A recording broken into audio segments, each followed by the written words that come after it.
Blog Talk Radio.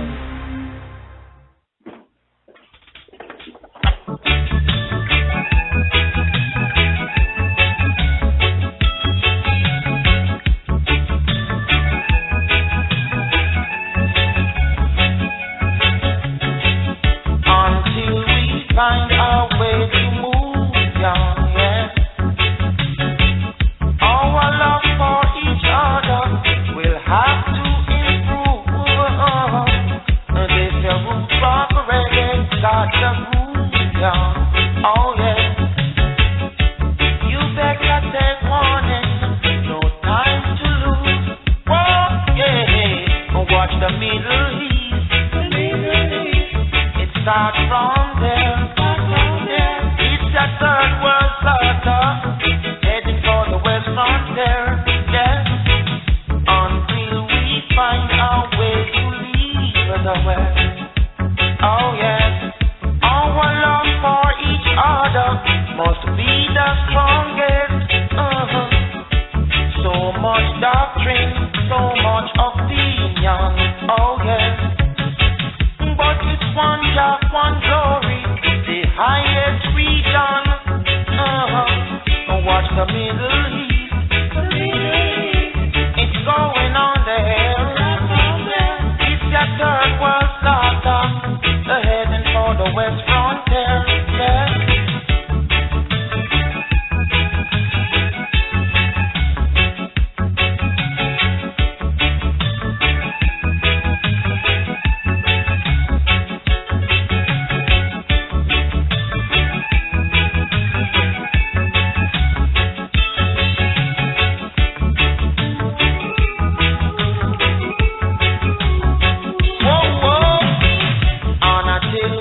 Find our way to move, yeah. Oh yeah. Our love for each other will have to improve. This the roots operated, got the groove, yeah. Oh yeah. You better take a warning, no time to lose. Watch the Middle East. It starts from there. Heading for the west frontier, yeah. Until we find our way to leave the west. Oh yeah. Our love for each other must be the strongest. So much doctrine, so much opinion. Oh yeah. But it's one of Jah glory, the highest region. Watch the Middle East. It's going on there. It's that third world slaughter, heading for the west frontier, yeah. And until we find our way to move, until we find our way to live, until we find our way to love, oh yeah. Until we find our way. Whoa, whoa. Until we find a way, yeah. Until we find our way to love, oh yeah. Until we find our way to live, oh yeah. Until we find our way to come together. Until we find our way. Whoa. Until we find our way. Yeah. Until we find our way. Whoa, whoa. Until we find our way. I might come up. I'm gonna try. Shalom, shalom, and welcome to the What Is to Be Done radio show. Today we will be discussing a topic that is unfamiliar to most. Okay? And we'll be discussing, the union, and not just the union between husband and wife, but even the understanding of the roles of a male and female, and not just a literal male and a literal female, but even the roles of the language used to express the male and the female. And you'll have these people out here that say, oh, look at this, they getting too deep, but these are the people who only study surface level Bible. And the Bible in Proverbs says you shall search the scriptures as treasure, okay? And when you search for treasure you don't find on the surface. You got to dig deep to find treasure, okay? But you got a lot of people searching the Bible and just looking at things for its face value, okay? So before we get started, we are two brothers from the Congregation of Israel in affiliation with our political branch, which is the Nazarene Messianic Party. And we are this radio show, should I say, is the What Is to Be Done radio show. And what we focus on is religio-political education, also addressing current events, culture, history. And in the future, me and this brother plan to bring out, history lessons as well on racism and social problems, okay? And we also not only deal with these topics, but we also deal with solutions brought to the table and discussed, okay?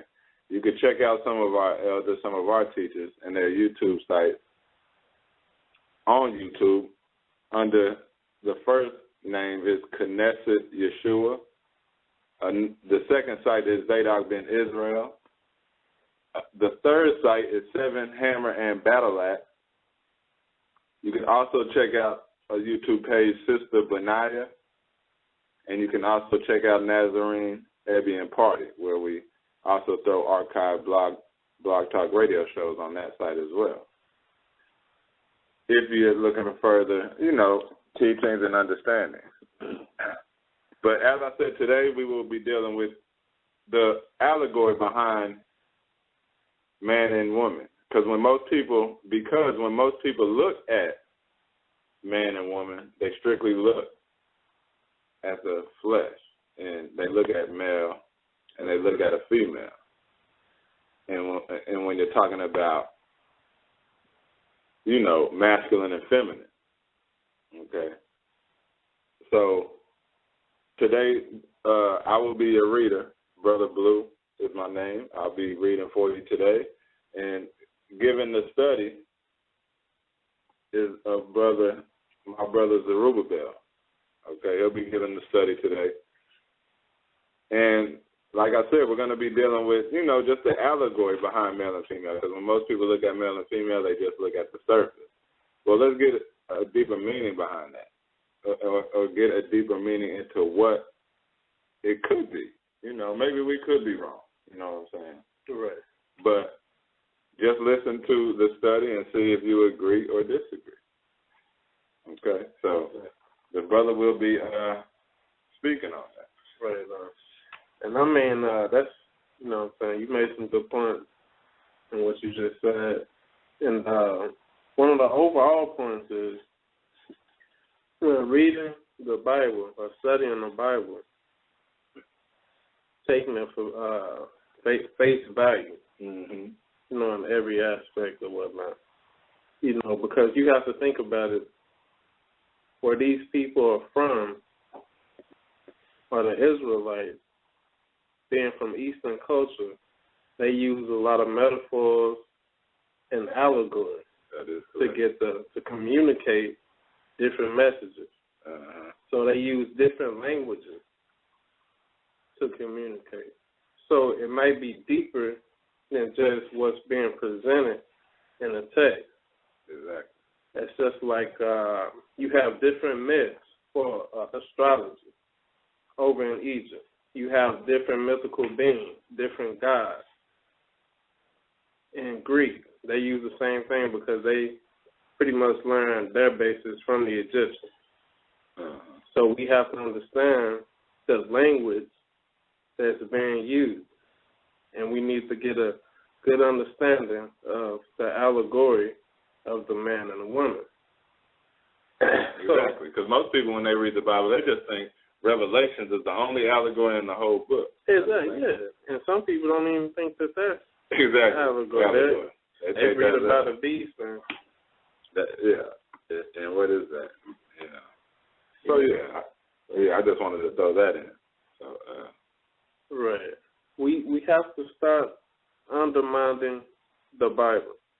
Exactly. And start thinking, this is what these people, who wrote this Bible are not cartoon artists, you know what I'm saying? People who was writing a cartoon to some little kids, you know what I'm saying? It has meaning behind it. Mm-hmm. Okay. So, first of all, how many people know what allegory means? You know what I'm saying?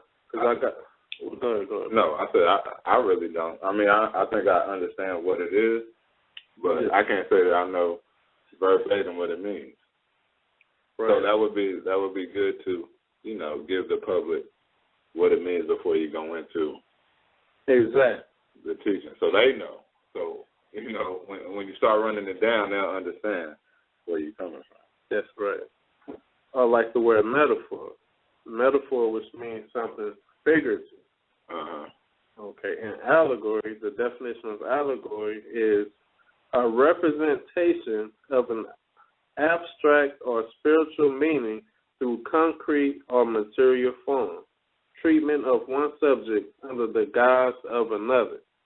Right. Okay. Yeah. So it just said an abstract or spiritual meaning behind something that could be seen. Right. Concrete or material. That's concrete right. or material thing.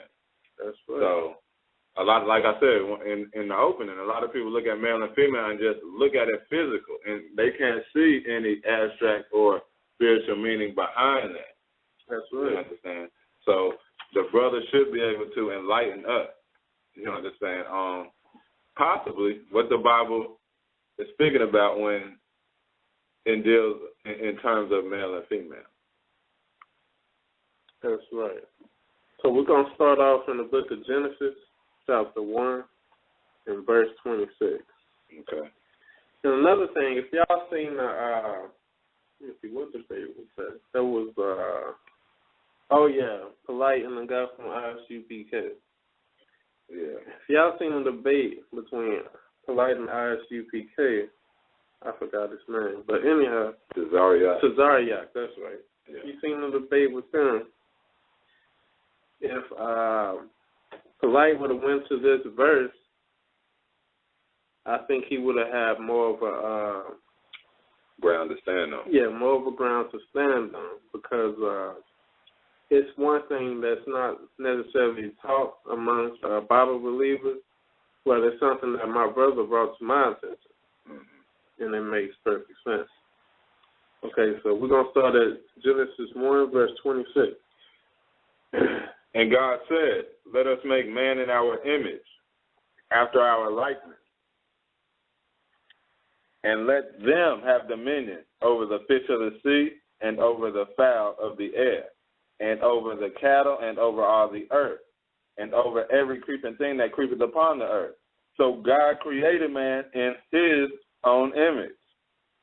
In the image of God he created him. Male and female he created them. And God, so you see there, it says God created man in his own image to rule over the earth. Mm-hmm. Okay. What's talked about a lot of times is how the man is made in the image of God. Exactly. But what's not talked about a lot of times is how's the female made in the image of God. Mm-hmm. That's a question that needs to be addressed. Because if the man was made out of God because God has male characteristics, and the female is made out of him as well, doesn't that mean that God also has female characteristics as well? That's a good point. But you'll have your naysayers. Well, God, it says He made the earth. Okay, but I know you're gonna get into that, brother. But again, like when I read this, I used to skip over, and God, in verse 27, in the middle of 27, it says, "In the image of God created He him."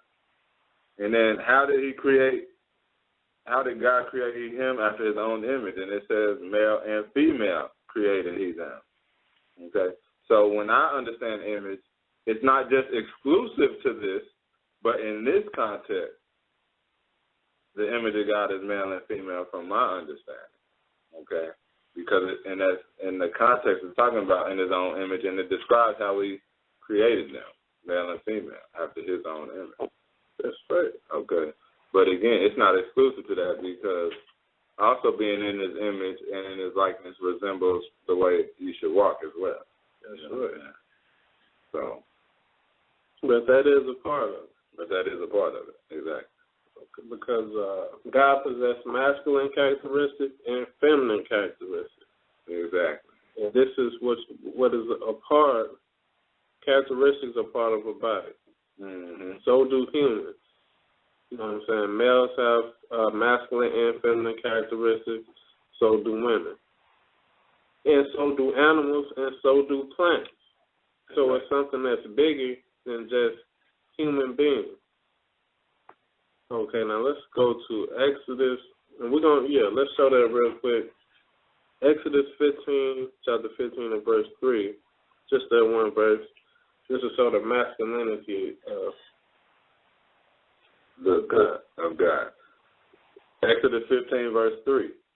The Lord is a man of war. The Lord is His name. Okay, it says right there. That's a metaphor. The Lord is a man of war. The Lord is not a man. Exactly. But again, when you got people that take it for surface level value, okay, the scriptures, when they read it just face value, they will think that the Lord is actually a man sitting up in the so-called third heaven somewhere. Okay? Right. Because they're taking it at face value. But again, go ahead with your point. Exactly. So you're saying the Lord is not a man right here, like it's a metaphor. Yes, because that's a male characteristic. Exactly. Mm-hmm. So they're using man to represent the male characteristic of war, basically. Yes, and to be masculine is to be a warrior. To be more aggressive, to be dominant. Mm-hmm. You know what I'm saying? So that's a masculine characteristic. Exactly. Dealing with the masculinity energy. Uh-huh. Now let's go over to the book of Proverbs. Let's go to chapter 8.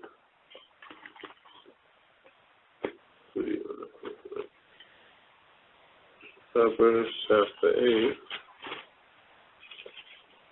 You know, we got to consider this when we're reading the scriptures, because there's a lot of this, and this is just dealing with one particular topic and one particular, understanding on it. Exactly. Now we're gonna go to Proverbs 8. Let's start at 1 and let's read 1 and 2. Okay, Proverbs 8 verse 1. Does not wisdom cry, and understanding put forth her voice? She standeth in the top of high places, by the way in the places of the path. Okay, so she, wisdom, is referred to here as she. Okay, we know that wisdom is not a woman. That's not a woman walking around who we say, hey, that's wisdom right there. Let me go holler at her. Exactly. Wisdom is a spirit that is a part of the Most High God. So if we know that God is wisdom, then we should know that it's being spoken upon in a feminine trait is because God also possesses feminine characteristics. Mm-hmm. So that's something we have to understand. Now let's read verse 22. Verse 22. The Lord possessed me in the beginning of his ways before his works of old. I was set up from everlasting, from the beginning or ever the earth was. When there were no depths, I was brought forth. When there were no fountains abounding with water. Before the mountains were settled, before the hills was I brought forth. While as yet he had not made the earth, nor the field, nor the highest part of the dust of the world.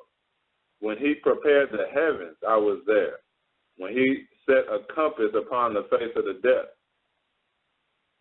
When he established the clouds above, when he strengthened the fountains of the deep. When he gave to the sea his decree, and the waters should not pass his commandment. When he appointed the foundations of the earth. Then I was by him, as one brought up with him, and I was daily his delight, rejoicing always before him. Okay. So you can stop there. So, I mean, that shows that wisdom, she was with the Most High ruler in the beginning. Mm-hmm. And they are together a unity, and they are one together. Okay, the masculine energy and the feminine energy, which was there from the beginning. Exactly. So even when, and just my understanding, when it says in Genesis 1, let us make man, there's a lot of controversy about that scripture. But, I mean, it seems like one of the us's had to be her right here. Exactly, right? Because she is proclaiming in the scripture that she was there in the beginning. That's right. But a lot of people like to put people who they can't read there in the beginning. You understand? Like, they want to say it's the angels. You know what I'm saying? Or they want to say it's Jesus or something. But we can't read that. But people just want to throw that in there. But this is actually one person we can read. Or one, I wouldn't say person, but one, I guess you could say entity that was there. That's right. And I mean, it's just like that word polite told me. They was using, people use a lot of interpolation. Exactly. Say it's these angels, creatures. No, it's telling you right here that it was her. She was there from the beginning. And that's also figurative for what? The man and the woman. Exactly. Because they create things. She was there. You have to possess wisdom to create. Mm. And that shows the creation as being the birth of the masculine and the feminine energy. Exactly. All right, now let's go to Genesis chapter 2. And we're going to look at this amongst Adam and Eve. Because in Genesis, it talks about the masculine and feminine energies as well, dealing with Adam and Eve. We're going to get into a deeper understanding of the allegory behind it. So we can have more of an understanding of who the writer was trying to get us to understand or express it, what was being expressed. Exactly. So let's go to Genesis chapter 2, verse 21. And the Lord God caused a deep sleep to fall upon Adam, and he slept, and he took one of his ribs and closed up the flesh instead thereof. Okay. And the rib which the Lord God had taken from man made he a woman, and brought her unto the man. Okay, stop that. Uh-huh. Not continue. Just go ahead and continue. And Adam said, this is now bone of my bones and flesh of my flesh. She shall be called woman, because she was taken out of man. Okay, so here you see a unity. He took something that was a part of her, and he made him a woman. Mm-hmm. Okay, now, the key in verse 22 is where he said, made he a woman. Uh-huh. Now, when you go to the Hebrew, that word made means to be, means build, or to build. Okay, and we're going to show the allegory behind that. Now, you guys are strong? Not with you. Not with me. It's downstairs. You need it? No, I just wanted to show that one word. But, I mean, if you can look it up on your own time and see that that word made means to build. So he builded him a woman and brought her unto the man. Mm-hmm. All right. So why did he build this woman and bring her to the man? What is this supposed to symbolize or show? Let's go to in the book of Philo. We're going to read the book of Philo, who was a contemporary of Josephus and Jesus. Okay. The book of Philo. What do you need? Let's go to page 796. And go to chapter 26. Chapter 26. Yeah. Okay. And before you read that, and one thing we have to understand is that to understand this, allegory is used throughout all of the Bible, and we have to get a good understanding of why it's being used. Okay, so start right here. All right. Let's start up here. And just how I was just telling you about the union between the masculine and feminine energy with what we've seen in Genesis between God, the same thing has been shown here between Adam. So why was she called a building? Go ahead. The union and plenitude of concord formed by the man and woman is symbolically called a house. Okay, it's what? Symbolically called a house. So basically the union between man and woman. Symbolically just you're forming a house, basically. Right. Or called a house.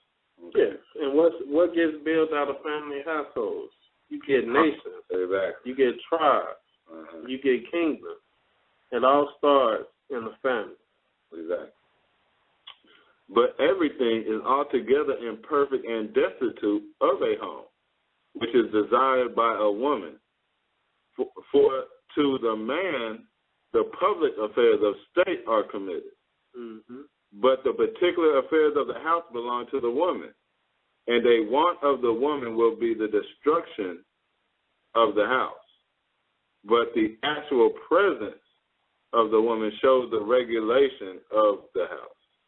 So right there it shows you that you have particular characteristics ascribed to the male and the woman. And the male and the woman both is a unity for the house. And the woman is what? She builds the house up. She's the one, or the cornerstone. Or what they say in modern times, the backbone. Or the backbone of the household. She manages the household affairs. Okay, this was how it was before our time, and this is how it was even before human beings, because this was wisdom's role as well. Exactly. Okay, you have to be wise to manage your household wisely. You know what I'm saying? We have to understand that. We want to build up our households. When we're out there working for the oppressor, whose households are we building? Exactly. We're building somebody else's household. So let's go now to Proverbs chapter 9.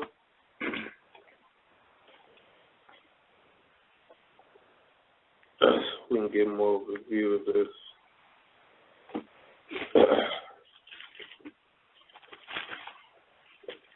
Let's see, Proverbs chapter 9. Let's start at verse 1. Wisdom hath builded her house. Wisdom has what?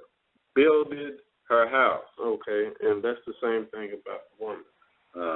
He said God made him a woman, builded him a woman. Exactly. And what was they to do? He was flesh of her flesh, bones her bones, and they formed a unity. Which is a house. A house. And a house can also be looked upon as a body. Exactly. Just like the body, you have the body of Christ. And we're going to touch on that as well. But you can continue with She hath hewn out her 7 pillars. She hath killed her beast. She hath mangled her wine. She hath mingled her wine. She hath also furnished her table. She hath sent forth her handmaids. She cries upon the high places of the city. Who is simple? Let him turn in hither. As for him that wanteth understanding, she said to him, Come, eat of my bread, and drink of the wine which I have mingled.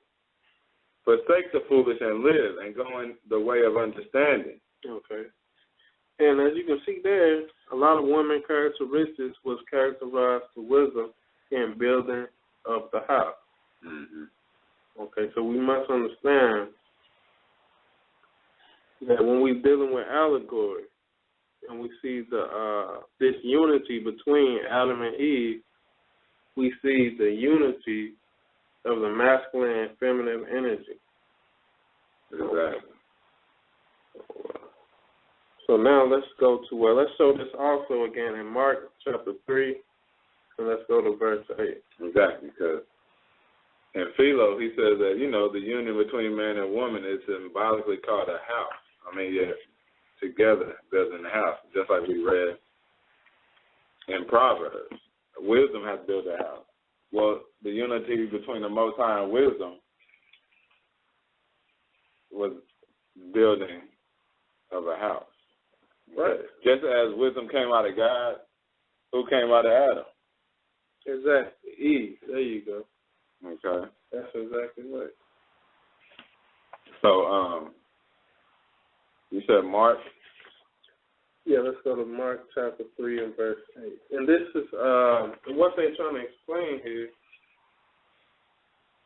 is to show you what was the meaning behind, in Genesis, the meaning behind the creation, more so of man and women.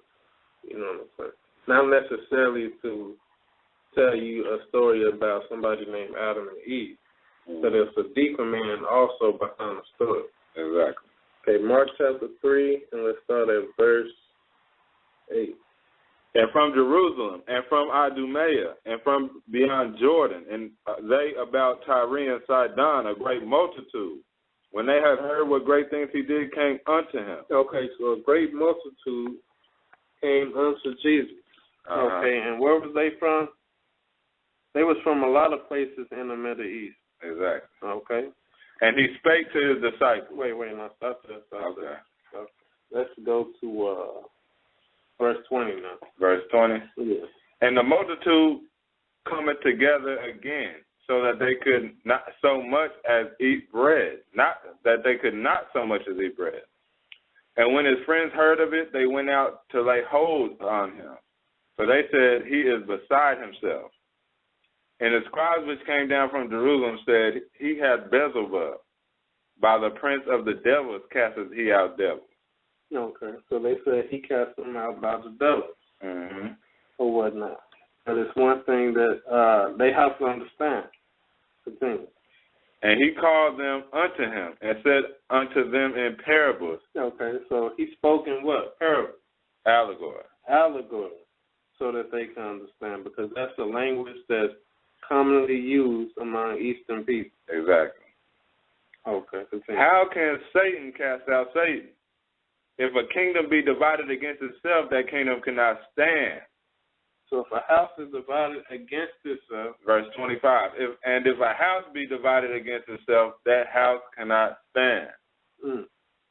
So is that what you're going to say? There you go. So you have to have unity. So if a house is divided, it cannot stand. So as Philo said, the union between man and woman is a house. Mm-hmm. And if that house be divided, what's going to happen? It's going to fall. It's going to fall. Okay. Read verse 26. And if Satan rise up against himself and be divided, he cannot stand, but hath an end. But hath a what? End. But hath an end. Uh-huh. So that's what's being shown us in Genesis. It's showing us the basis for unity and having a unity amongst one another in the world, starting off with the male and the female, or masculine and feminine energies. Mm-hmm. All right, let's get another example of this in Proverbs chapter 14, verse 1.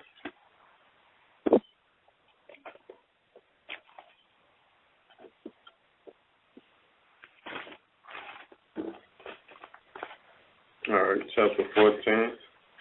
Verse 1? Yeah. Every wise woman buildeth her house. Every wise woman does what? Build her house. Okay, every wise woman buildeth her house. Uh-huh. Okay. But the foolish plucketh it down with her hand. But the foolish Plucking it down through there. And again, if you understand the man and woman to be a union, okay, in a marriage, the wise woman is going to build up that union, that's right, okay, and build up that house. But the foolish is going to pluck it down with their hands and destroy it, just like we heard the parable of Christ. Right. Okay. Yeah. Now, I know the brother's going to break it down later for y'all about even the roles within the union, okay, because a lot of brothers will go around, well, it says, man, the woman's supposed to be submissive to the husband, right? So they think they just have authority to do whatever and say whatever, you know, and act like someone who's unlearned, should I say. Okay? Exactly. But Lord willing, you'll bring that out and show even within that union the order and the allegory behind that, okay, to where your house shouldn't be plucked down, okay, by the foolish woman, if everything goes according to order. That's right. And the women have to know their position in the unity, because you cannot have unity without structure and order. Mm-hmm. That's number one. Everybody can't be trying to be the same body part on the body. Exactly. You got a head, you got hands, you got arms, you got legs. Everybody can't play the same position, or else you won't have a body. Yeah, that's a good analogy. You know what I'm saying? You can't form like Voltron. Exactly. So, okay, the wise woman builded her house. So that, again, that's unity that's being sung. A lot of times in Genesis, people are just looking at the literal sense, like, oh, that don't make sense. How he made a woman out of a bread, this, that, and the third. You know what I'm saying? But that's not the point that he was that's not the message that he was trying to get across. Exactly. That's the language that he used to relay a message that was deep in face value. Yeah. Now let's go to Philo, and let's go to 25. Let's go. Same one. 25. Chapter 25. And we're gonna start at you at 25? Yeah. Right here and read down to here, right there. Right here, the letter. Yeah, the letter. Okay. This is again in the book of Philo, who was a contemporary of Josephus, meaning he lived during the times of Christ and Josephus. He says, the letter of this statement is plain enough, for it is expressed according to a symbol of the part and a half of the whole. And I believe he's speaking about, the rib which got taken out of Adam. Okay. He said, it is expressed according to a symbol of the part, a half or a whole, each party, the man and the woman, being as sections of nature co-equal for the production of that genius which is called man. Okay, so he's telling you that going into the symbology, that you have a man and you have a woman, each party that's part of the whole of the body. Exactly. Okay, and they both have a goal to act out with one another, and they both have different positions and different tasks amongst that goal and that unity that they have amongst each other. Mm-hmm. Okay, now let's get... but he said they're co-equal, meaning they both are important. That's right. Or else it'll fall apart. Right. But most people, or you got Christians and whoever believe in the Bible will say, the man is the most important because he takes the so-called rulership role. Yeah. Exactly, and that's what's messed up in the society. Everybody wants to be the ruler, you know what I'm saying? Mm-hmm. They either saying, okay, the man is more important necessarily because he's the ruler, or are they encouraging the women to become rulers? Exactly. Because they despise and look down on playing other roles that's similar to feminine characteristics.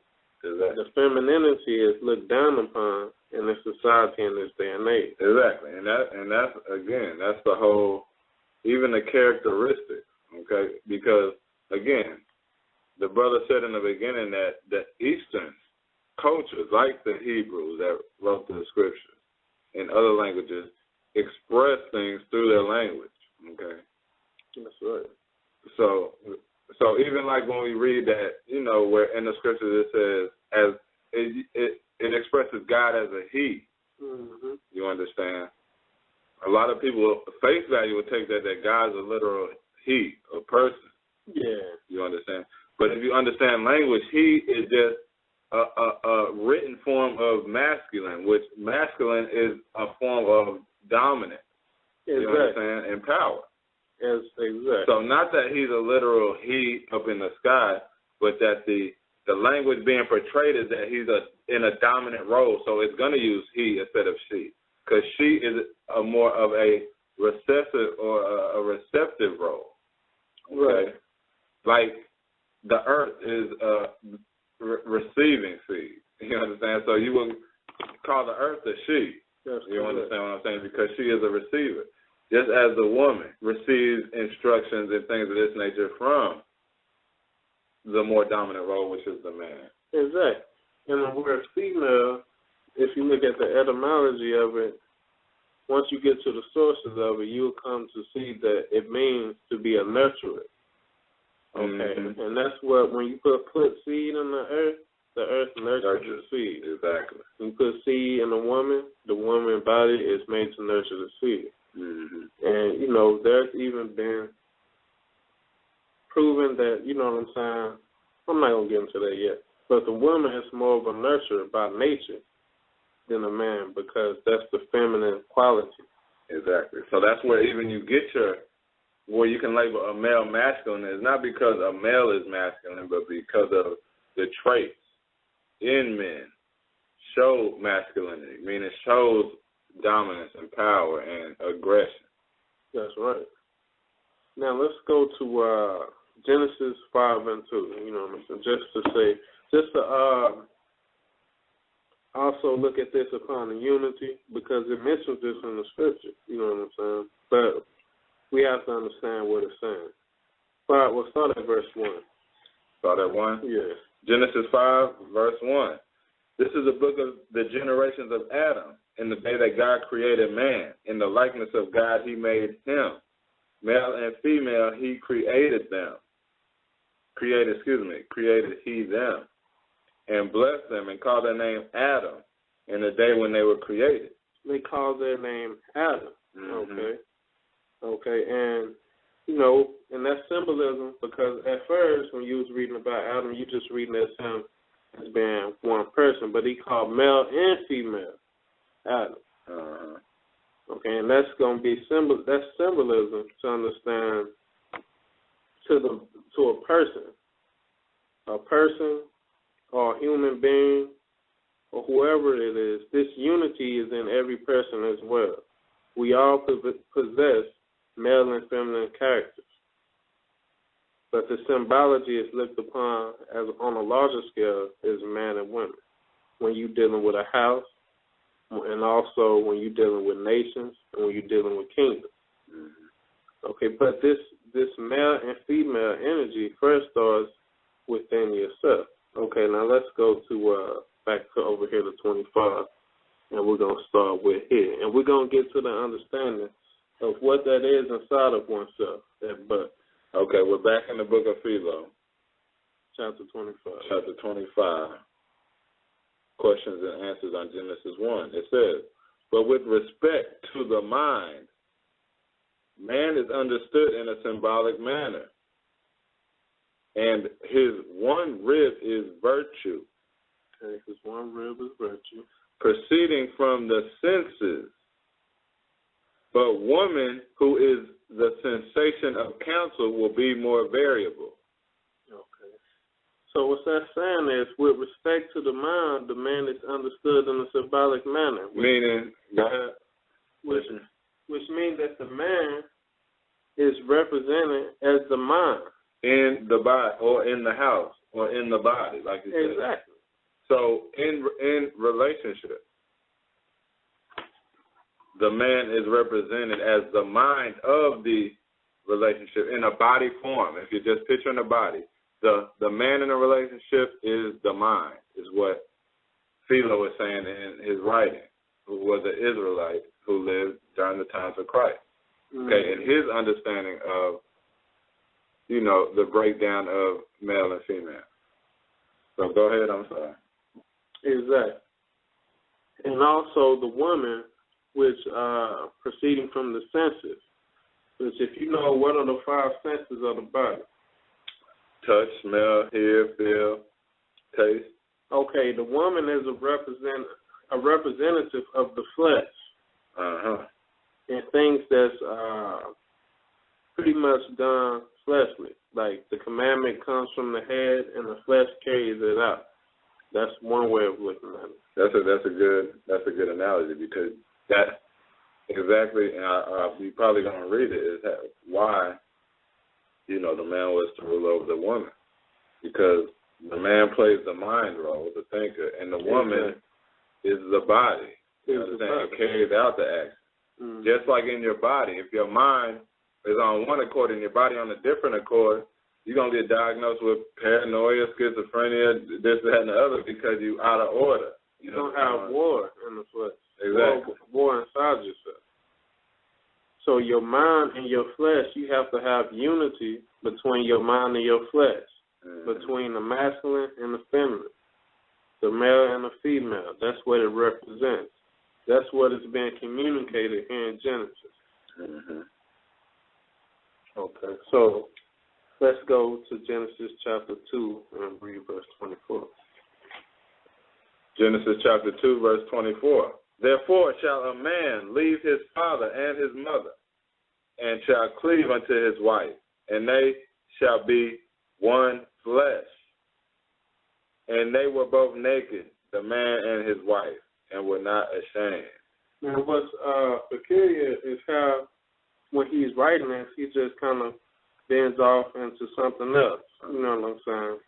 Which he kind of defines a bit more of what he's talking about, what he's explaining. You understand what I'm saying? Now, if you're looking at it literally, you would say, oh, because this happened. No, he's explaining metaphorically of what the purpose was for. It's for this unity, and this unity is in all of us. But let's go ahead over to Philo 29, and let's start at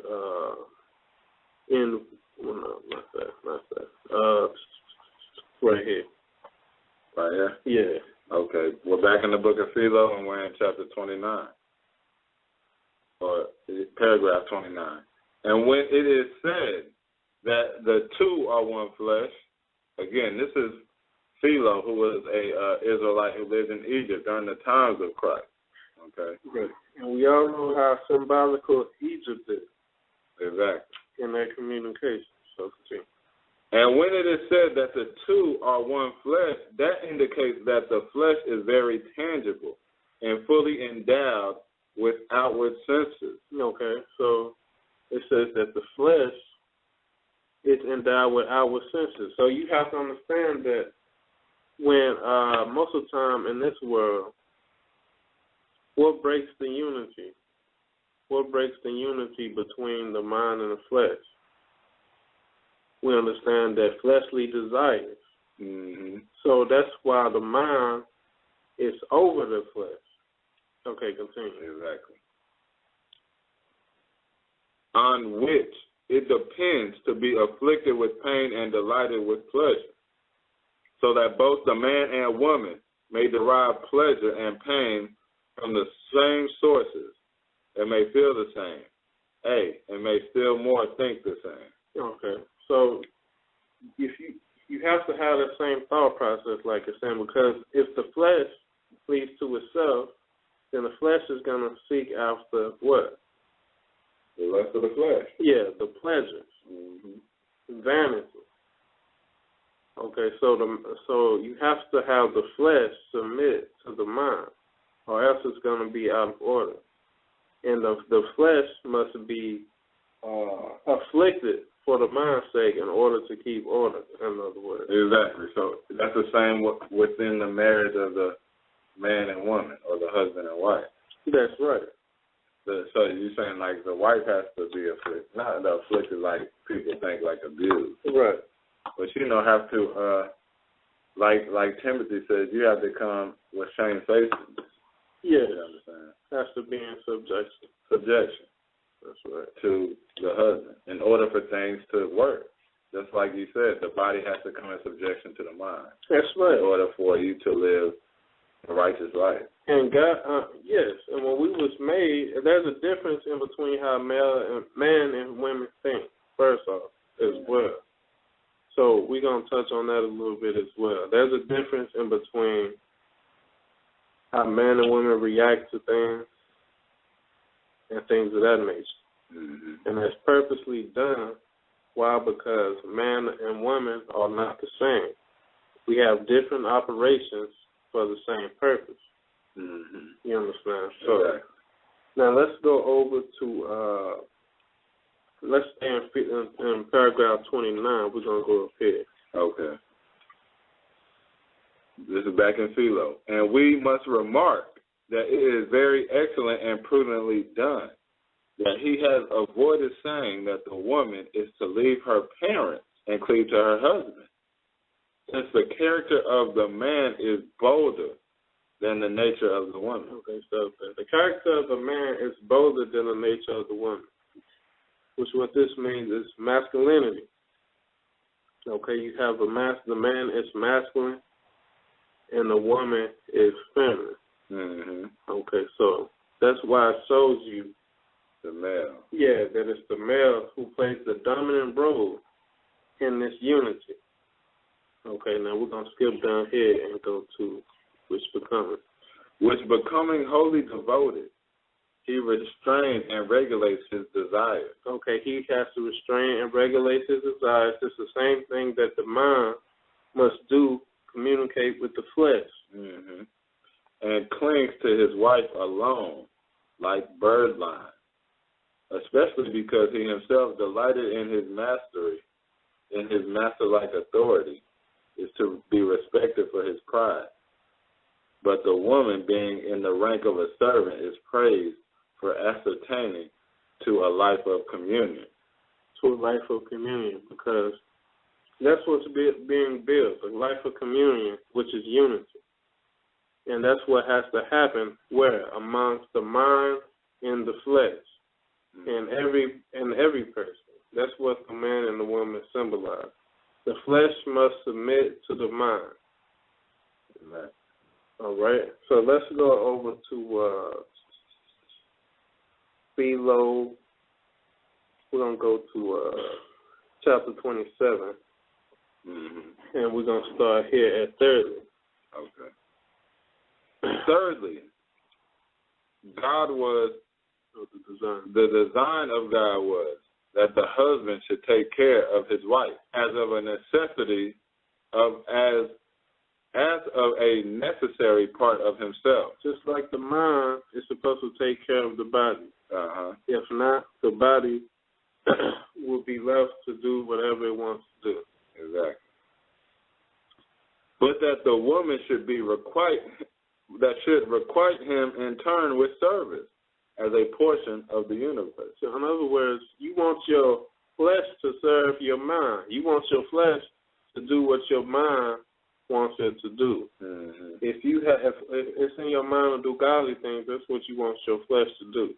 You don't want your mind doing what your flesh wants it to do. Exactly. You see what I'm saying? You don't want your flesh to control your mind. And so that would be just the same way as the woman controlling the marriage, right? Exactly. And that's what we have to understand. There's a difference made in between male and female, and we have to understand this. And this is but can you bring out how both are equally important? Because a lot of people would think, well, since the man rules over the wife, right? Yeah. That somehow the man is less or more important than the woman. Did you have that in there? I believe so. We're gonna get to it. I believe so. But let's just go. Let's finish this one off real quick. Where we at here? Yeah, read all the way down. Okay. In the fourth place, he admonishes man by the intimation, that he should take care of his wife as of his daughter. So what it's saying is a man should look after his wife after he would look after his own daughter. And he admonishes the woman that she should honor her husband as her father. And very rightly, since the woman changes her habitation, passing from her own offspring to her husband, which on account is altogether right and proper, that he who has received should take upon himself the liability in respect of what has been given, and that she who has been removed should worthily give the same honor to her husband which she had previously given to her parents. For the husband receives his wife from her parents as a deposit which is entrusted to him, and the woman receives her husband from the law. Right. So you can see that it's the duty of the husband to take care of his wife. It's like it's the duty of the man to take care of the body. Okay, they go hand in hand. Exactly. And pretty much, you want to treat your wife like yourself. I mean, that's what the book says, and that's for good reason. And even more than yourself, because like Philo just said, you would even want to treat her as a daughter. Now, you know, you would put your life on the line for your daughter. That's right. You understand what I'm saying? That's right. And I have a daughter, so I know, you know what I'm saying, that I would do more for her than I would do for even myself. And you're going to want the best for your daughter. Exactly. You know, you're not going to want to oppress your daughter. That's, you know what I'm saying, that's your flesh. That's your blood. You see what I'm saying? You want to direct her in a positive direction, and you're going to want to guide her in a positive light. Exactly. So let's go over to Genesis chapter 3, and let's start at verse 1. Okay. And again, let me just, if anyone's online listening and you want to call in, you have any questions or comments, the number is 646-24520. Again, the number is 646-652-4520. If you have any questions or comments, or you just want to listen in, call in to 646-652-4520. You said Genesis 3? Yeah, Genesis 3, and let's start at verse 1. Okay, now the serpent was more subtle than any beast of the field which the Lord God had made. Okay, and just to say this, you know, the serpent always have a representation of being cunning, wise, or to be wise as a serpent. It doesn't necessarily mean that it's talking about a literal snake in a field.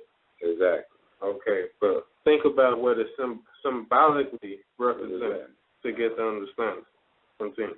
And he said unto the woman, yeah, hath God said, ye shall not eat of every tree of the garden? And the woman said unto the serpent, we may eat of the fruit of the trees of the garden, but of the fruit of the tree which is in the midst of the garden, God hath said, ye shall not eat of it, neither shall ye touch it, lest ye die. And the serpent said unto the woman, ye shall not surely die. For God doth know that in the day you eat thereof, then your eyes shall be opened, and you shall be as gods, knowing good and evil. And when the woman saw the tree when the woman saw the tree was good for food, and that it was pleasant to the eyes, and a tree to be desired to make one wise, she took of the fruit thereof and did eat. Okay, stop that. Where you at? Oh, yeah, stop that. Middle of 6. And did eat. Okay, continue. And gave also unto her husband with her, and he did eat. Okay, and gave also unto her husband, and he did eat. So as you see here, it's symbology representing something deeper in meaning that's going on. Yeah, symbolically. A symbolism. Okay, now let's go over here. And the question I want to ask is, you know what I'm saying, what does it mean that the woman first touched the tree, ate of it? You know what I'm saying? A lot of us don't have that understanding, but let's see, what does that mean? You can just read, you can start, let me see.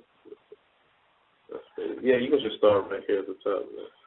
With the question? Yeah. Why the woman first touched the tree. This is, again, in the book of Philo, same chapter, which is questions and answers on Genesis 1. the question is asked in the book of Philo. Why the woman first touched the tree and ate of its fruit, and the man afterwards receiving it from her? Okay, let's see if we can get a better understanding on the symbology here.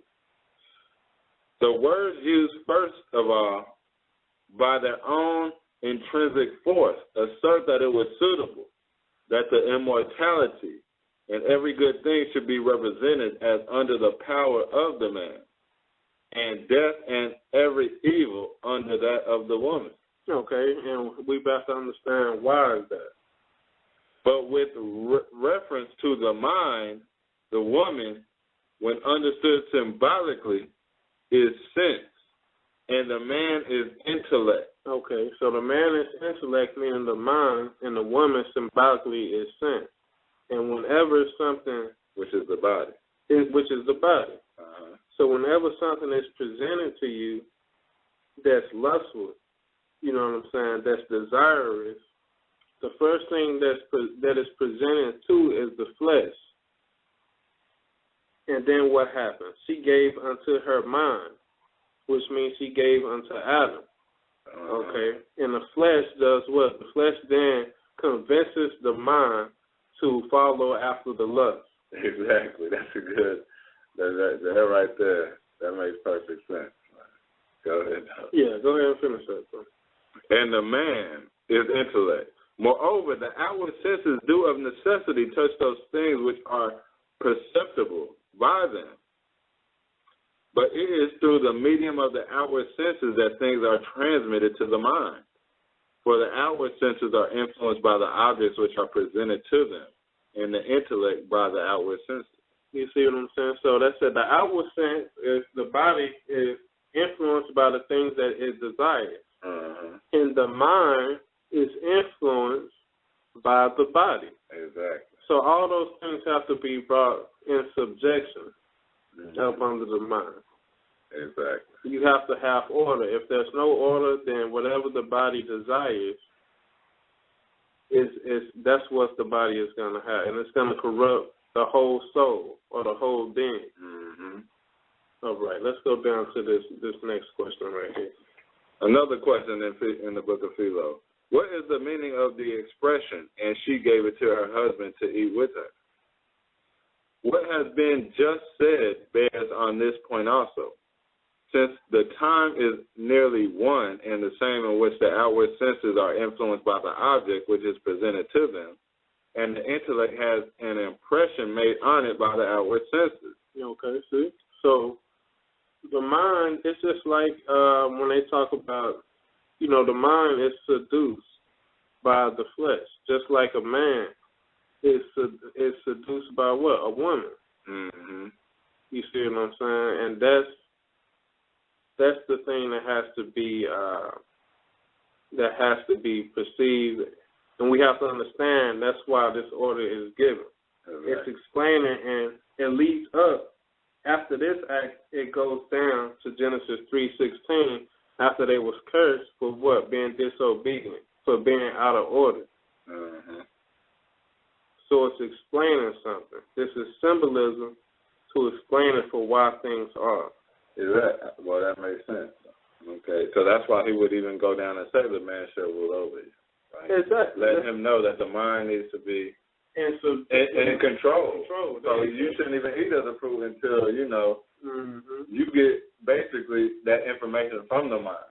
Exactly. You understand what I'm saying? That's right. To let you know. Exactly, because the mind, you have reason within the mind. And basically your spirit resides in the mind. Exactly. You know what I'm saying? So if you're trying to live righteous, but your flesh wants to do different, like Paul said, his flesh want to do one thing, but his spirit want to do another. That's exactly right. Now let's go to Genesis 3:16, and let's read that one verse right there.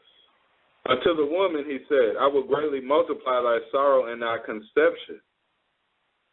In sorrow thou shalt bring forth children, and thy desire shall be to thy husband, and he shall rule over thee. Okay, so it went through this allegory, to show you that, how this unity was going to play out, and how this unity is supposed to be held with inside of a person. Mm-hmm. The husband, which is the masculinity, shall rule over the femininity, which is the flesh. Now let's go to better see this. Let's go to the special laws in the book of Philo. Okay. We're going to go to chapter 200. Special laws 1. Okay.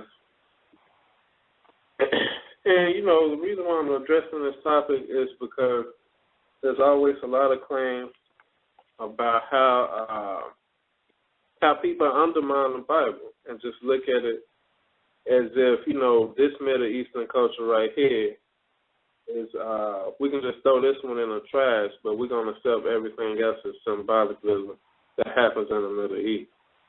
But you have to understand, they also communicated in that same language. An allegory, exactly. I think Psalms, I'm not sure what chapter, I want to say 42, I'm not sure. But even the Psalm says, I speak in dark sentences. That's right.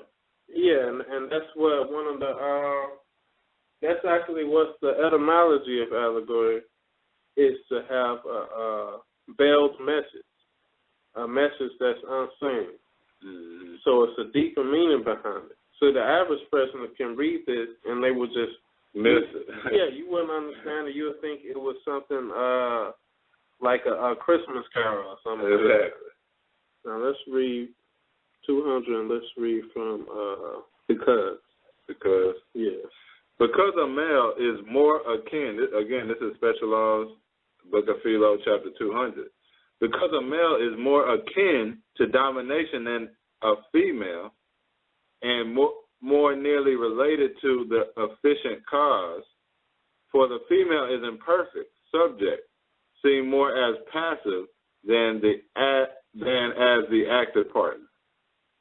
And since the elements of which our soul consists are two in number, the rationale and the irrational part, the rational part belongs to the male sex, being the inheritance of intellect and reason, but the irrational part belongs to the sex of the woman, which is the lot also of the outward senses. Yeah. And that's a good point because, you know, I forgot I was watching this Kung Fu movie one time.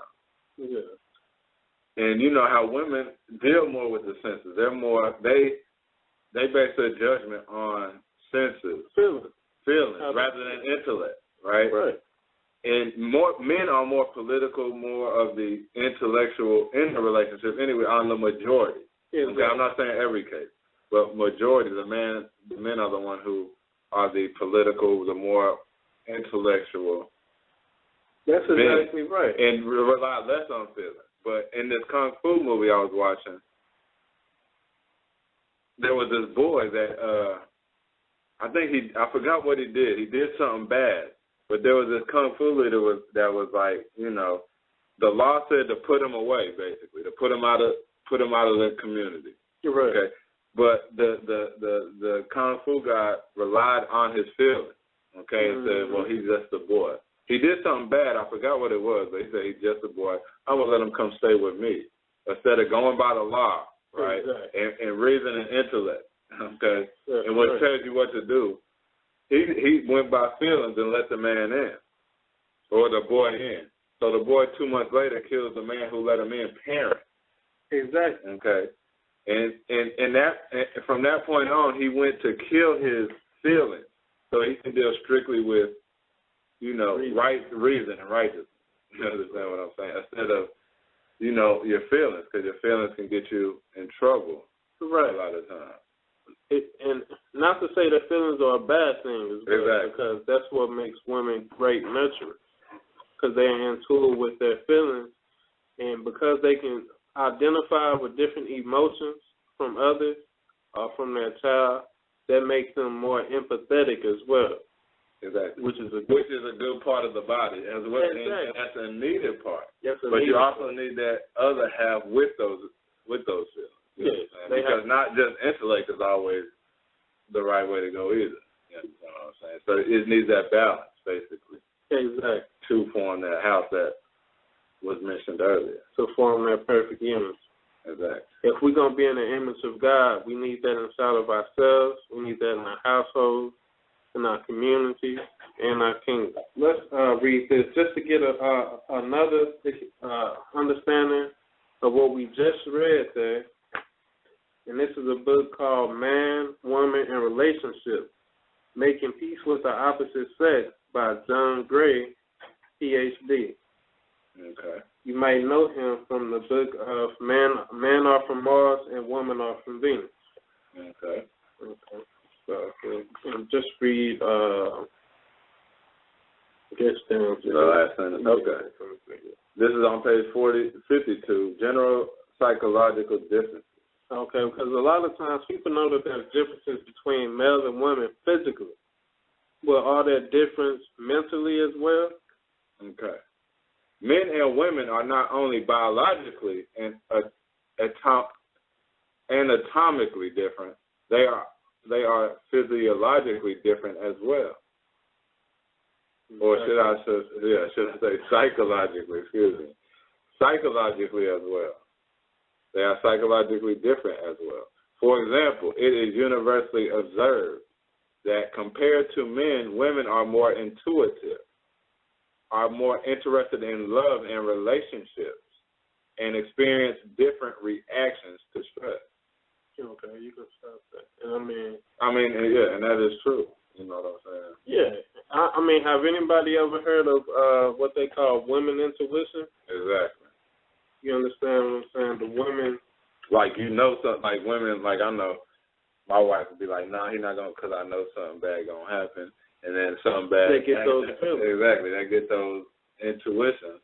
And right. They actually, more times than not, come to pass. You know what I'm saying? Yeah. I mean, it's not a bad thing. You know what I'm saying? It could be used, because it's good to be in tune with your feelings when they're being used correctly. But also your feelings can deceive you as well. Mm-hmm. You know what I'm saying? Your mind can deceive you.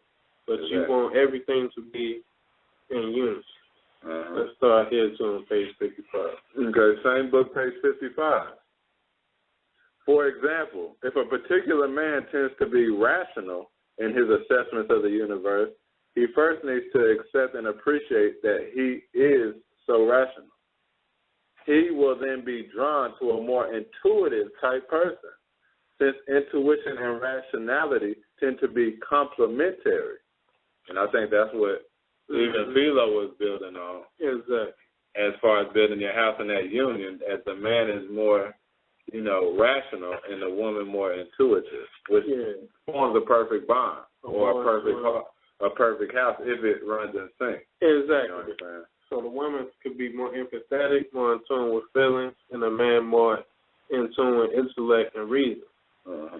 And that's a good thing, just how he was saying, because the thing is this. When you look at, what was the question that was asked? Somebody asked me this. It's a popular question. Is if you was a ruler, would you rather to be feared or loved? And the thing about it is that love can be taken as a weakness. Being kind can be taken as a weakness. But if you fear, you could put resentment in somebody. If you just feared or whatnot. Mm-hmm. So the best thing is to have a perfect balance of being loved and feared for a ruler. Mm-hmm. Because then you have the empathy and you have the ruling dominant characteristic as well. Exactly. Just like the Most High. He's loved and he's fed. Yeah. Now let's go. Did you want me to finish that? What I stopped in the middle. Go ahead. It says he will be, meaning the more rational person will be drawn to a more intuitive type person, since intuition and rationality tend to be complementary. The masculine man tends to be more rational than intuitive. Through learning to love, understand, and respect the more feminine, intuitive person, he will naturally begin to develop his intuitive qualities without giving up his rational faculties. And that's what we need. And that's what the Most High is, right? That's what the Most High is. That's the male and the female characteristics that he made man and woman in his image. Exactly. And that's again how Eastern culture expresses through language dominance, through male language, because that's a masculine language, and I just want to reiterate that. So, because a lot of people would take when the scripture says, well, he was a man of war, like you read, meaning he was actually a littler man. But man is just showing you the dominant role or the more masculine role that the Most High plays in that particular area. Or when it says he, Yahweh, or he did this. Exactly. He is not meaning he's a man. You understand? The he in that is symbolizing the masculinity or the dominance, or what's a good word to use for masculine? Dominant. The dominant role that he plays. Exactly. Opposed to what is being conveyed. A ruler will always be in the dominant role. Exactly. So we know the Most High is a spirit. He's not a literal he, but of course he's going to use he because, again, she is more of a receptive role, a nurturing role, which the Creator is a nurturer. Mm-hmm. But he also symbolizes a dominant role. Right on. Okay.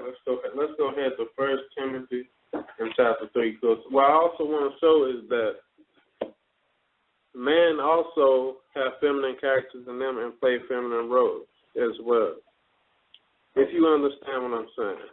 As in not that they are effeminate, like the scriptures say, but men have feminine qualities in them as well. Just like the Creator, we just expressed that has not only masculinity in him, but femininity in him as well. That's right. Just like how the church is the spouse of Christ. In his one body. In his one body. Exactly. And what they look at the church as. A woman, a bride. Yeah. Okay, and this bride is not just a group of women. This is a group of men and women. But why? Because we are in the receptive role. Exactly, the receptive role. And not that literally, like when you say the bride now, you all of a sudden think that the bride of Christ is a woman, just like we shouldn't think that when it says he for the Most High that he is a man. Yeah. You understand what I'm saying? It's just the language used to express the roles that you play. Right on. So as we showed that in the house, now what if you have something that expand bigger than the house? If you have a community, let's go to 1 Timothy chapter 3 and start at verse 1. Okay. And before I read this, anyone listening online, we have 10 minutes left until the show will be discontinued online, and we will continue further in the overdraft period. If you want to call in, you have any questions or comments, the number is 646-652-4520. You just press the number 1 and we'll get your question or comment in after the lesson. Again, the number is 646-652-4520.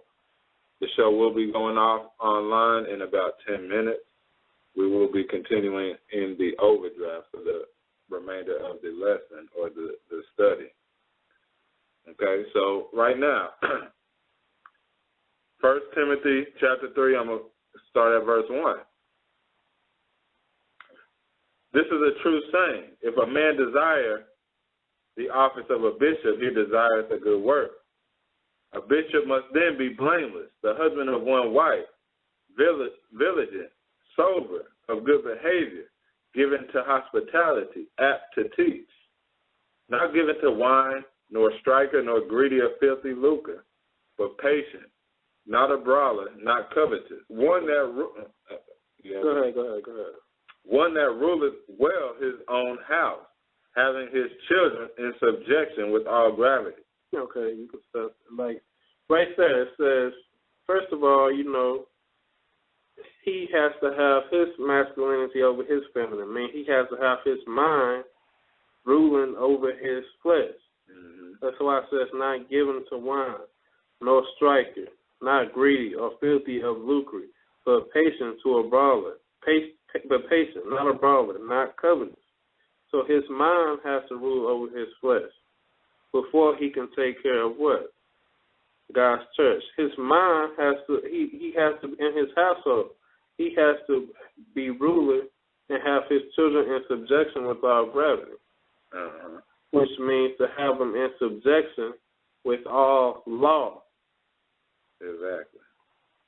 Okay, that's in the household. Now, continue. You read verse 5? No. Yeah, read verse 5. For if a man know not how to rule his own house, how shall he take care of the church of God? If you don't know how to rule your own house, then how can you take care of the church of God, which is a bigger body that has even more conflict? Or a bigger house. Bigger house. Exactly. With more people in it than in your own household. Uh-huh. So if you can't rule over, your own household, then how you going to rule over the church of God? Exactly. And you won't be able to do that unless your mind is ruling over your flesh first and foremost. Okay. Mm-hmm. So go to verse 6. Not a novice, but being lifted up with pride, he fall into condemnation of the devil. Okay, because if you're a beginner, okay, just like Adam and Eve, you know what I'm saying, it's most likely that you're going to fall into the temptations of the flesh. Uh-huh. Okay, the condemnation of the devil. We're going to figure out who that devil and Satan was in just a minute. Likewise, must the deacons be grave, not double-tongued, not given to much wine, not greedy of filthy lucre. The same thing. So this is just not applied to, husband and wife, but even men who want to be the caretakers of community. Mm-hmm. Okay? They have to be, if you're going to be the mind, or you're going to be a ruler in the community, or let's see, one to head, you're going to play a part of the head of the body, then you have to be graven after this as well. Continue, bro. Holding the mystery of the faith in pure conscience. In a pure conscience, okay. And let these also first be proven. Then let them use the office of a deacon, being found blameless. Being found blameless. Verse 11. Even so must their wives be grave, not slanderers, sober, faithful in all things. Even so must their wives be grave, because that unity has to be there amongst in the household. Uh-huh. Next verse. Let the deacons be the husbands of one wife, ruling their children and their own houses well. So we can see right there that the husband has to rule his children and his house well. That's showing you the same qualifications for the bishop, the same aspects of the mind ruling over the flesh, mm-hmm. the same aspect of the husband ruling over the wife, the same aspect of masculinity ruling over femininity. Mm-hmm. Okay, we have to understand that we have to get these characteristics and understand their proper position if we're going to have unity of any sort. Exactly. Now let's go to Philo in chapter 47 so we can get a better understanding and the allegorical and metaphorical breakdown of what was going down when let's go back to the Genesis question now. Okay. So what was going down when it was being explained about Genesis 3:1-6, and when the woman or Eve had her encounter with the serpent. What did all this mean? And just how we read in 3:16, why were they cursed? What was the meaning of this? So again, this is in the book of Philo, questions and answers.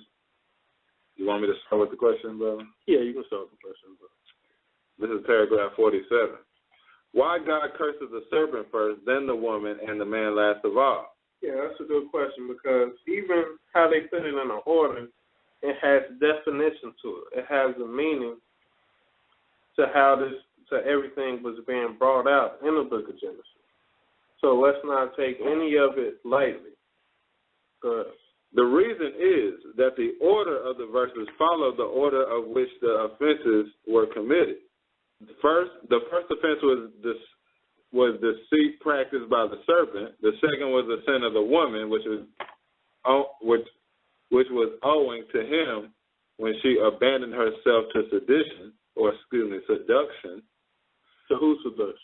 Of the serpent. Seduction of the serpent. Okay, continue. The third thing was guilt of the man in yielding rather to the inclination of the woman than to the commandment of God. But this order is very admirable. Why is it admirable? Containing within itself a perfect allegory. A perfect allegory? Okay. In so much as the serpent is the emblem of desire. What is the serpent? The emblem of desire. The emblem of desire. That's what was being showed here. Desire does what? It deceives people. Doesn't it? That's what it does. It's desire. It's witty, like a serpent, and it deceives you. It deceives people every day. Exactly. In so much as the serpent is the emblem of desire, as is proved, and the woman the outward sense, which is another word for the flesh, but the man is a symbol of intellect, which is the mind. Therefore, the infamous author of the sin is desire, and the first deceives the outward sense, and then the outward sense captivates. It does what? Captivates the mind. What was that again? The outward sense captivates the mind. It captivates the mind. So that's what he's explaining here. Okay, from the beginning of time, whether you believe that there was an Adam and Eve or not. Exactly. So let me get this straight. Anybody who reads Adam and Eve or that chapter 3 in Genesis, that would be hard to see. Especially if you're just a surface level reader. You know what I'm saying? Just read it at surface value. But if you look deeper into, like you said, like the title, the allegory of the man and woman and the flesh and the mind, even that structure within a marriage, why the man rules over the wife, and that relationship to the body. If you take that into consideration when you're reading certain texts, you might can see, deeper than surface. Exactly. Level. And that's what we want to start doing, is looking deeper into understanding, what's really going on. Not necessarily looking at it so literally, but what is the message behind it? That's being communicated, because the message is the reason for it being written in the first place. Exactly. Before you continue, let me just say this. We have 1 minute left on the air if you're listening online. After a minute, you will no longer be able to tune in. We will continue in the overdraft for the remainder of the lesson. If you want to call in, the number is 646-652-4520 and listen to the remainder of the show. Or if you have any questions or comments, you call in and press the number 1. We will be going off in about 30 seconds online. Again, the number is 646-652-4520 if you want to call in and listen to the remainder of the show. So go ahead. Now let's go to the book of Galatians, chapter 5, 1 verse 16. Okay, Galatians chapter 5, verse 16. Verse 16, it reads, "This I say then, walk in the Spirit, and you shall fulfill the lust of the flesh." They say walk in the Spirit. So you want all your members of your body to be in line with the Spirit, not with the lust or the desire of the flesh. So that's what we want to attain to. Okay, just like the woman being in subjection to the husband, or just like the church being in subjection to Christ. That's how we want to walk. All right, let's go to Romans chapter. Something happened. Well, and is anyone? Let me check.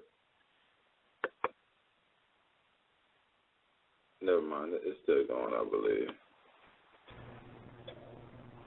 Can you still hear us, brother? Yeah, I can still hear you. Okay, definitely. Appreciate that. Okay. Go ahead. Now let's go to Romans 8 and 16. Let's see if I can find this scripture. Romans chapter 8. Yeah, Romans chapter 8. And verse 16.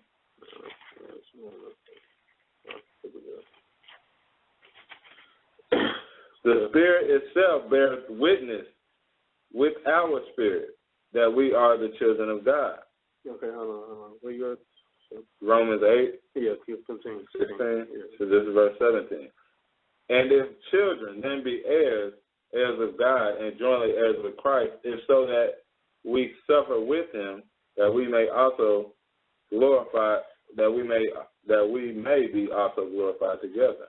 So if we have that unity with the Spirit over the flesh and that unity with Christ, we have unity with God. That's how we become a part of the union of God. Mm-hmm. We have to have that unity. Exactly. We first have to have it within ourselves. Mm-hmm. So that's what we need to work on and understand that this was being communicated in the beginning, because from the beginning of time, men were deceived to follow the desires of their flesh. Mm-hmm. That's why our order is here. Exactly. Now let's go to Mark chapter 7, verse 20.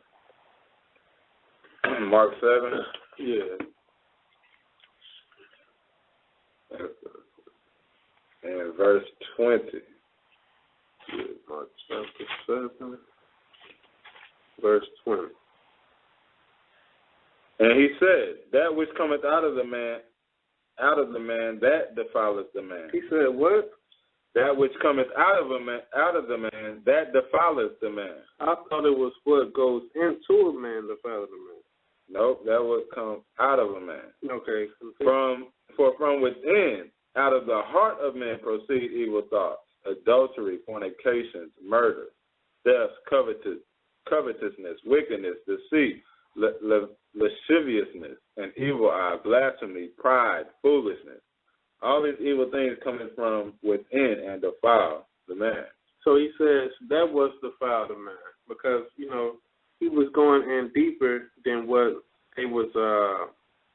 what the Pharisees was looking at something on the outside, on the outer sense. Uh-huh. He was explaining to them that they have to look deeper than that. Exactly. And once you look deeper than that, it's not about you washing your hands before you eat. God can care less about that. But what really defiles a man is what comes out of him, which is the wickedness and the lust of the flesh. Mm-hmm. What does it do? It takes control of the mind. Yeah. And what's out of the heart comes all these evil things. That's right. So that's what we need to work on what's inside of us and not having our mind be over-influenced by the flesh. Exactly. And as we see, like, that relates to even the woman and the husband and wife relationship. Exactly. Okay, so you should be able to see the allegory behind that. Go ahead. Let's go over to 1 John. Let's see, and we should have one more.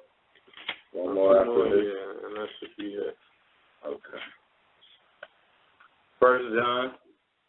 Let's go to 2 and 15. Chapter 2, verse 15. It reads, love not the world, neither the things that are in the world. If any man love the world, the love of the Father is not in him. Okay, and what is the world? The luxuries of the world. Mm-hmm. The delicacies of the world. Mm-hmm. Didn't I say that was what Satan was? What did it say that Satan was? The desire. The desire.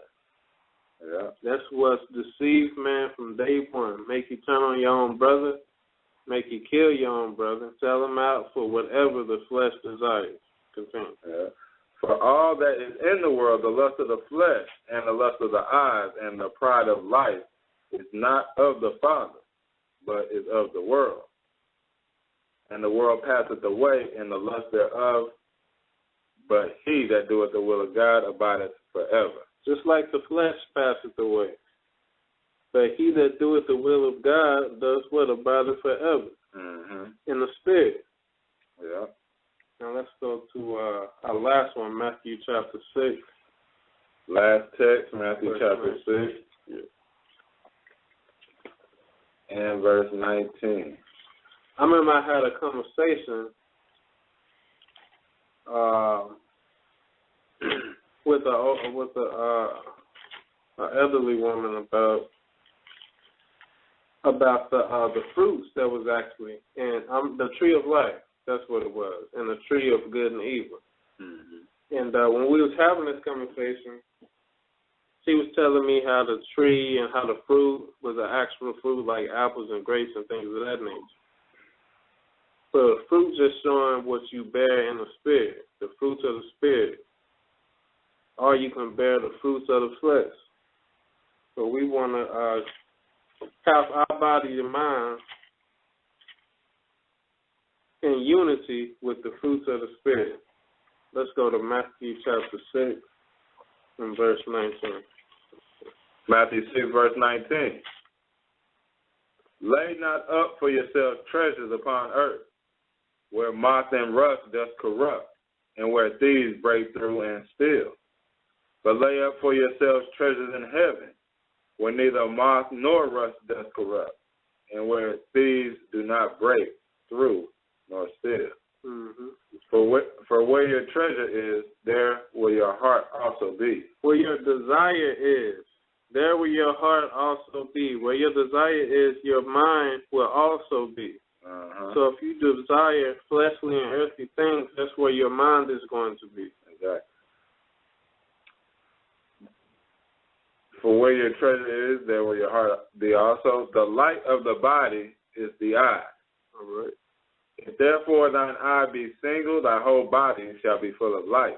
Okay, that's like how many say the third eye. Uh-huh. Right? Continue. If thine eye be evil, thy whole body shall be full of darkness. If therefore the light that is in thee be darkness, how great is that darkness? Okay, continue. No man can serve two masters. You can't serve your mind and your flesh. Mm-hmm. You can't serve the desire of the flesh and serve the fruits of the spirit. Exactly. For either he will hate the one and love the other, or else he will hold to the one and despise the other. You cannot serve God and mammon. So you either gonna follow the spirit or you're gonna hate it and follow the flesh. So let's understand that this is the symbology and the allegory that was taught about in Genesis from the beginning. Mm-hmm. Of the man and the woman, symbolizing the mind and the flesh, and how the flesh should submit to the mind. Amen, brother. That right there was even when I first heard it, that was an eye-opening experience. Just a little bit you showed forth to me. Mm-hmm. So, I mean, it was eye-opening for me. Hopefully it was eye-opening for all the listeners. And I know we have a few, 4 or 5 callers online. If you had any questions or comments, I don't just want to open up your mic if you don't want to speak. But if you did have a question or comment, just press the number 1, and I will open up your mic so you can ask a question or give a comment before we end the episode.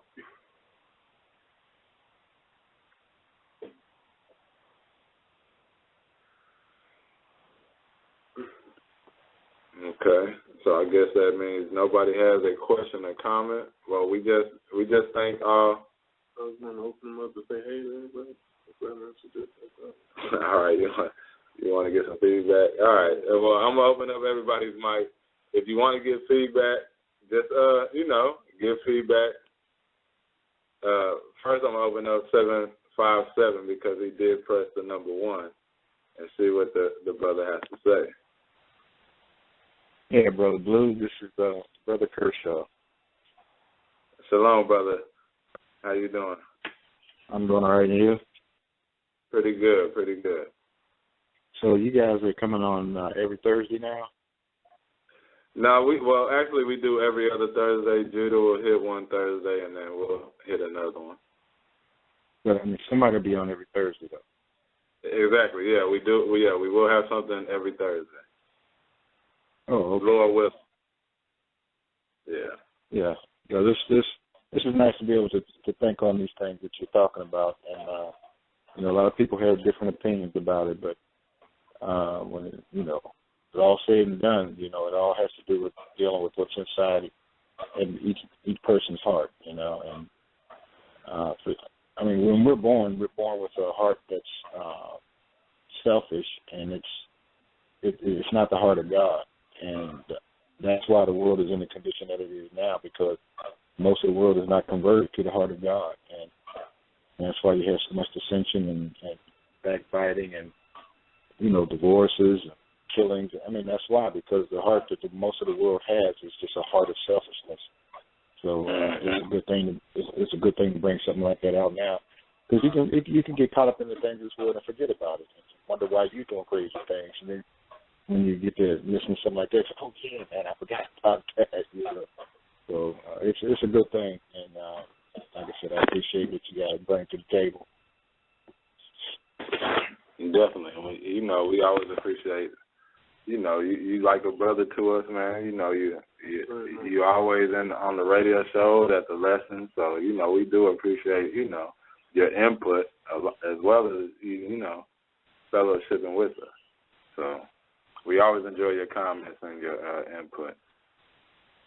And also, there was something. Oh, go ahead, bro. No, go ahead, bro. No, I was just saying it's a good thing. It's a good thing that you guys are there, because it gives us something to look forward to. Definitely. That's right. And just how you were saying, just like a song says, a child is born with the heart of gold, and the ways of the world makes his heart so cold. And and that's the truth, you know what I'm saying? This world convinces the flesh, and the flesh convinces the mind. And that's what gets our hearts entangled in the abundance of evil. Because, I think the heart's all pure in the beginning. But because of the flesh convincing the mind, we fall into sin. Mm-hmm.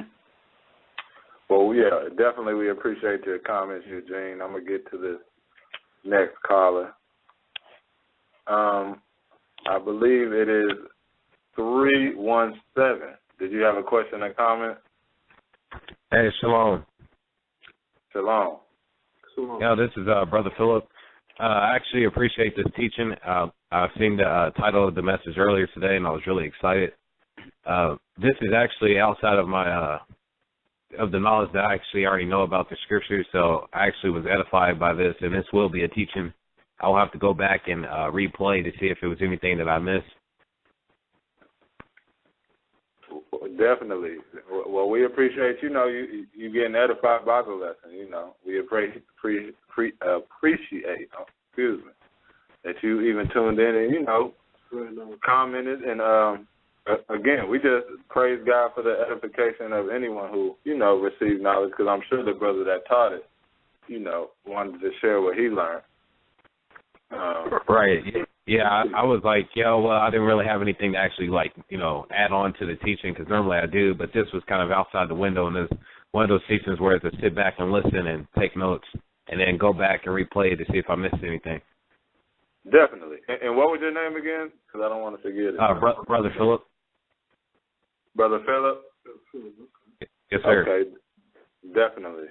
Well, yeah, if you saw it online, I was probably the one that posted it, man. Just comment on one of them so I could just see who you are on Facebook, man, Okay. Okay, I got you. Definitely, man. I appreciate you listening in and giving your comments, brother. And hopefully, you could take something with you and share with, your brother and his sister. All right, no problem. Yeah, also, I checked out that teaching I had last week. I think it was 2 weeks ago. I didn't know you guys would have that on there. I'm still listening to that, and it seems pretty good so far. Because I think you guys were saying it's not slavery, it's more of servitude, not slavery as in what we see in America. So that was another thing I was edified for looking at in the scriptures, that it's not the same thing as servitude. Definitely. Exactly. Like that was a couple. That you guys came with. Yeah, definitely. Well, yeah, definitely. That was one liked by,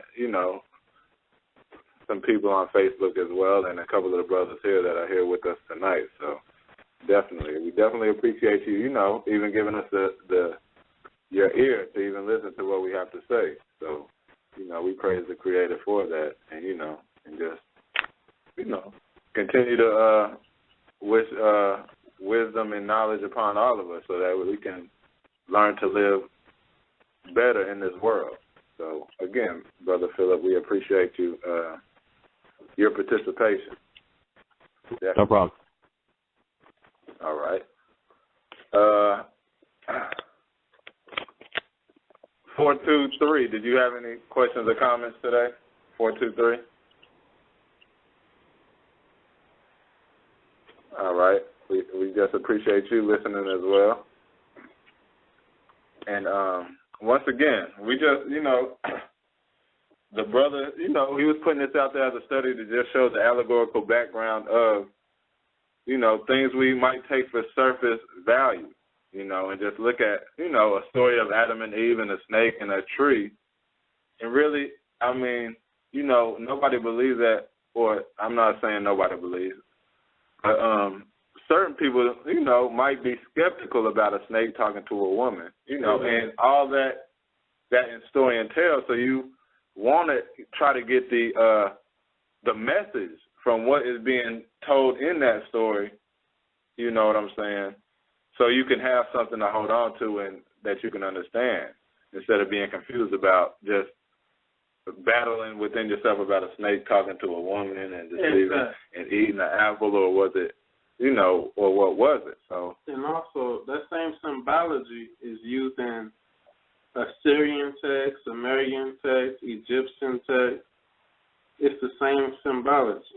So we have to understand what culture we're reading from. We're not reading necessarily from somebody, from a group of people who necessarily communicated as we do, as in a literal all the time, but they communicated in parables.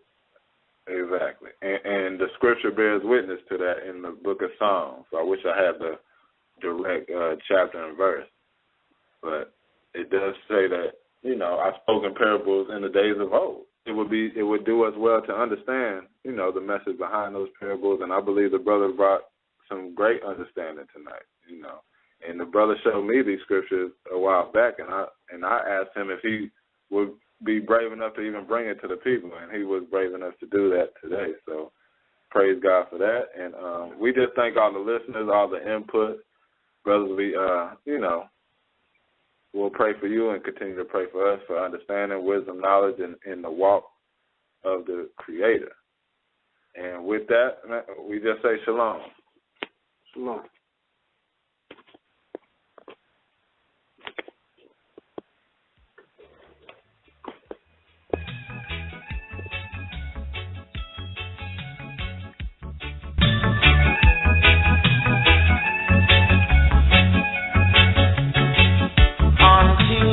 Find our way to move on, yes. Our love for each other will have to improve. This your root rock reggae got the groove on, oh yes. You better take warning, no time to lose. Oh yeah, watch the Middle East. It starts from there. Third world starter, heading for the west frontier, yes, until we find our way to leave the west. Oh yes, our love for each other must be the strongest. So much doctrine, so much opinion, oh yes, but it's one job, one glory, the highest region. Watch the Middle East.